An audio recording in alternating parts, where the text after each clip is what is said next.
those few moments right before the awards night,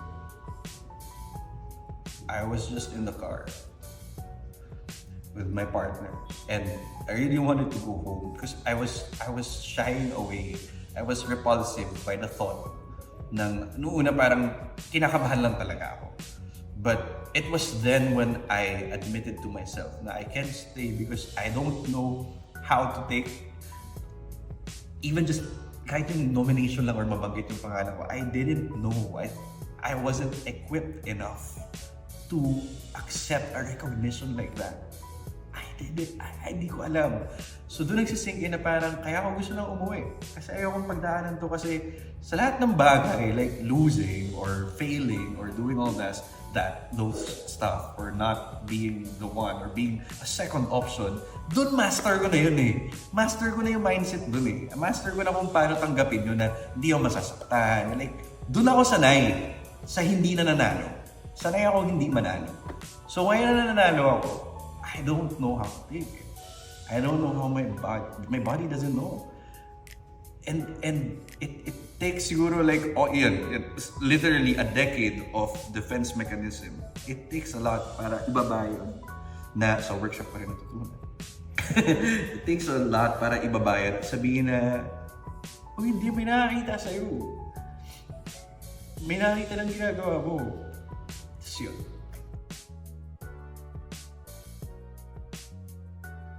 Personally,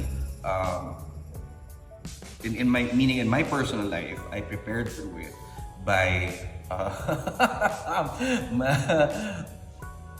medyo tricky and crucial din yung factor na yun sa personal life because I'm in a relationship and it's really going well, but my partner is not an actor, so there are some things that she's not familiar with when it comes to this work and this profession.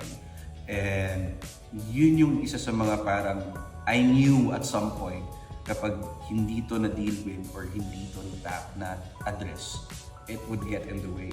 Maybe not just for this project, but sa mga susunod ko pang projects, it can hinder. But good thing, sobrang game naman ng partner ko and we went through it, we dealt with it.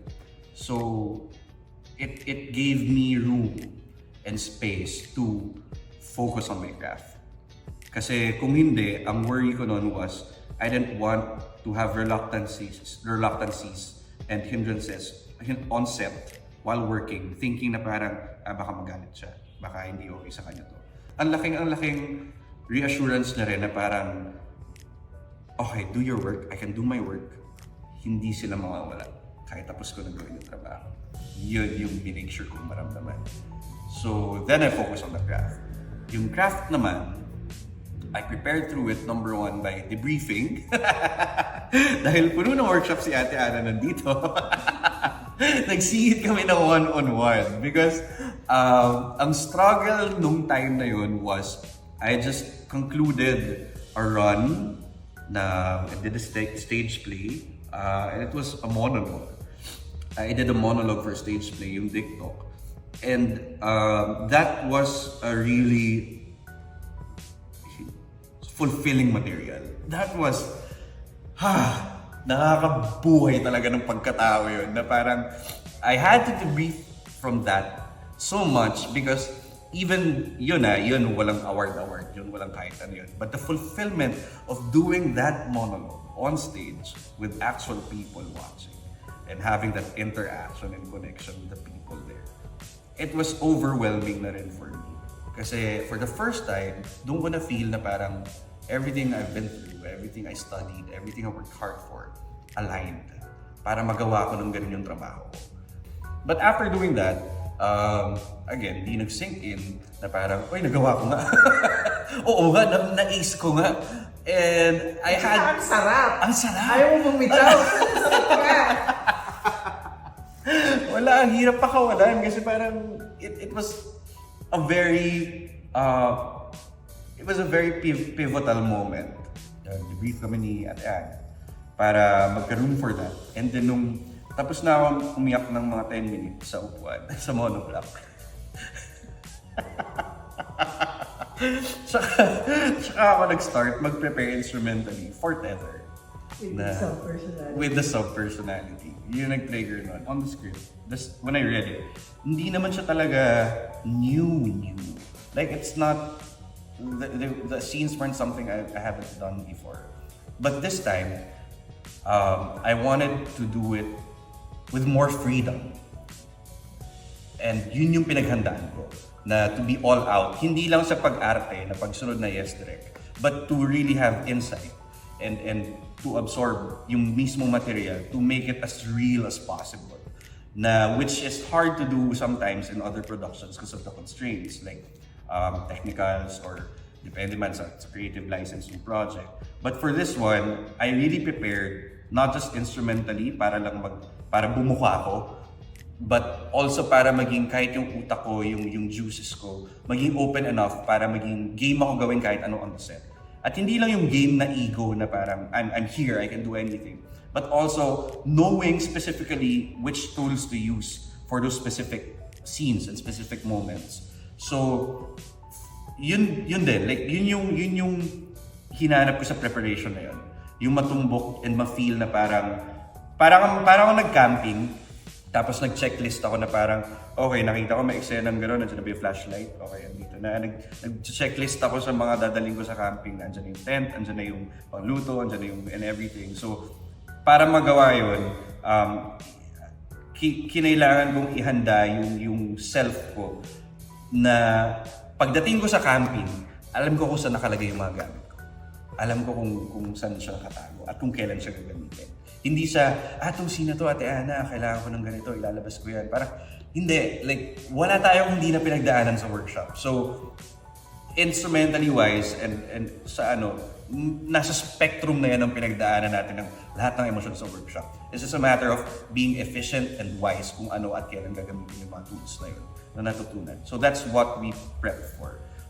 Tinumbok lang namin sa personality na kung anong pinaka-core nung character ni Eric, si Eric, na who was really, sa script at sa pag-describe sa kanya was a playboy who gets his just desserts, na manipulate siya, nakitake advantage siya ng mga babae. But in real life, yung mga ganung tao, hindi naman nila na-describe yung sarili nila as like that, right? So, putting your shoes or being the one dun sa lugar nung taong ipoportray mo or ng character ipoportray mo, I had to think na I had to come up with like a mindset kung bakit ganun yung naging tingin sa akin ng mga tao. And then it turns out na Eric is just really liberated to the point na naging kailangan, ang tinumbok ko doon na feeling for Eric, ang pinaka-bed ng lahat ng mga ginawa kong eksena as Eric was that sanay siya na panalo siya. Sanay siyang nakakalusot siya. Sanay siyang he gets away with everything because of not just his charm. Siguro nagkataon na lang na maganda risto ako sa screen kaya ang charming ko tignan doon. Pero hindi ko inaral yun. Hindi yun yung inaral. Ang inaral ko was yung feeling na hindi naman iniisip ni Eric na pogi siya eh. Iniisip nila na parang, kaya ko to. Kaya ko to umiuwi. Kaya ko to ikama. And yung act niya ng paggawa ng mga yun para iuwi yung mga nakikilala niya sa bar was lahat yun band-aids. So nasa stage siya ng buhay niya at ano yung pinagtatakpan niya ng band-aid na yun para magawa niya yun on a daily basis. Bakit ganun tumakbo yung character niya everyday sa life niya?